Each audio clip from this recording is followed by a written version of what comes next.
کہ اگر کسی نے اللہ تعالیٰ سے تعلق جوڑنا ہو، بلکہ کسی نے کیا ہر ایک میں جوڑنا ہوتا ہے، ہر ایک کو جوڑنا چاہیے، کیا خیال ہے؟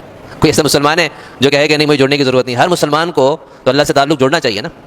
تو اس تعلق جوڑنے کے لیے ایک آسان سا نسخہ جو ڈاکٹر عبدالحی رحمۃ اللہ علیہ نے فرمایا، وہ فرمایا کہ جب تم کوئی اچھا کام کرو، جائز کام کرو، تو یہ اللہ تعالیٰ سے دعا کر لیا کرو. ایک یہ کہ اللہ اس کام کرنے میں میری مدد فرما، کیونکہ اللہ تعالیٰ کی مدد کے بغیر کچھ نہیں ہو سکتا. لا حول ولا قوت الا باللہ. کیا مطلب اس کا؟ یعنی نیکی کرنے کی طاقت نہیں، گناہ سے بچنے کی قوت نہیں، مگر اللہ کی توفیق سے. کوئی انسان کوئی نیکی اس وقت تک نہیں کر سکتا جب تک اللہ تعالیٰ کی توفیق نہ ہو. کبھی کسی گناہ سے اس وقت تک نہیں بچ سکتا جب تک اللہ تعالیٰ کی توفیق نہ ہو. تو فرمایا کہ انسان اپنی نیکی کام کرنے میں اللہ تعالیٰ کی مدد کا محتاج ہے، تو اللہ سے مدد مانگ لے. یا اللہ میں کام کرنے جا رہا ہوں، میری مدد فرما دے. یا اللہ میں عمرہ کرنے جا رہا ہوں، میری مدد فرما دے.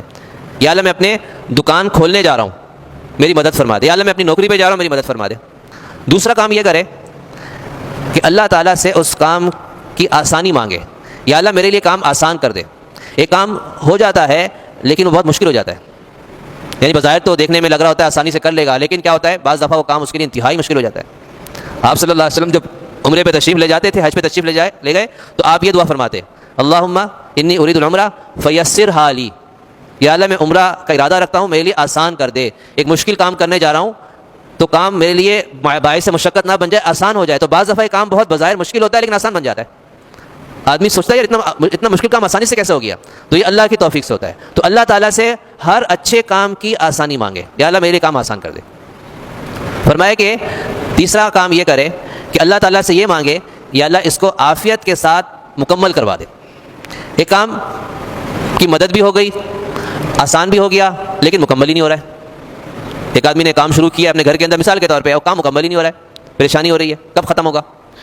تو فرمایا کہ اللہ سے مانگو کہ یا اللہ میرے لیے اس کام کو عافیت کے ساتھ اس کی تکمیل کروا دے. عافیت کے ساتھ یعنی کسی بھی قسم کی آزمائش سے بچا کر، ایسا نہ ہو کہ اس میں آزمائش آ جائے میرے لیے. 3 کام ہو گئے. فرمایا کہ چوتھا کام یہ کر لو کہ اللہ تعالیٰ سے اس کی قبولیت مانگ لو. یا اللہ میرے لیے کام قبول کروا دے، میرا یہ کام قبول کر لے، اپنی بارگاہ میں قبول کر لے. نیکی کا کام ہے، اچھا کام ہے. دیکھیں ایک آدمی اگر نوکری بھی کرتا ہے نا، اس میں بھی انسان کو ثواب مل سکتا ہے اگر اپنے زاویہ نگاہ پر غور کر لے. ایک آدمی صبح نوکری کے لیے جا رہا ہے تو یہ نیت کرے کہ اللہ میرے ذمے ہے حلال روزی کمانا تاکہ میں حرام سے بچ سکوں، اس لیے میں جا رہا ہوں.